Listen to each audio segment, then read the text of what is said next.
I believe that your deepest pain can sometimes become your greatest passion.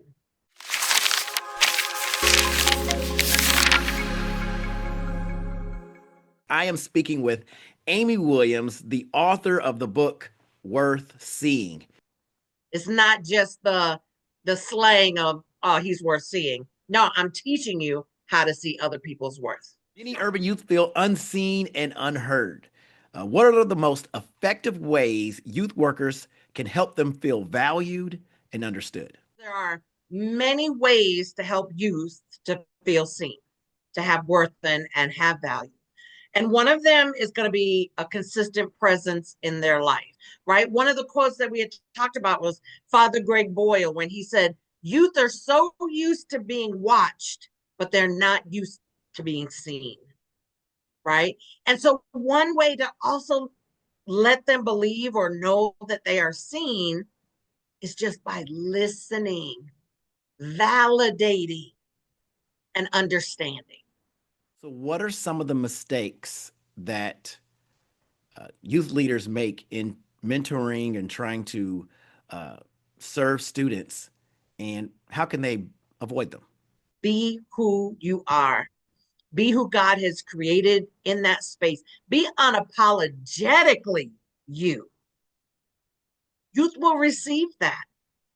And that models for young people that they too can unapologetically be who they are. So, these students that you serve in Chicago and the students that youth workers across the nation through DVULI serve, these kids are going through a lot. And sometimes we take on their trauma. How does a youth worker serve in those environments and not become overwhelmed by their surroundings? So when you're overwhelmed, which I have been actually for the last couple of weeks, I have found that I get centered back down to earth and grounded when I enter the presence of God.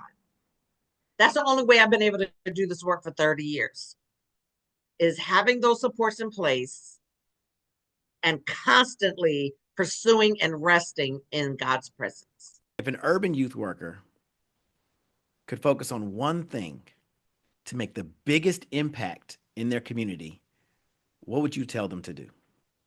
So many things I want to tell them. Read my book. The biggest thing I would tell you would be to heal yourself. You want to impact your community? Work on your trauma. Work on your pride.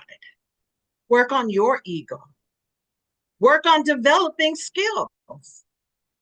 Work on being fully who you are in Christ in that journey, because that is what you are modeling for young people. And when they see that, they will step up.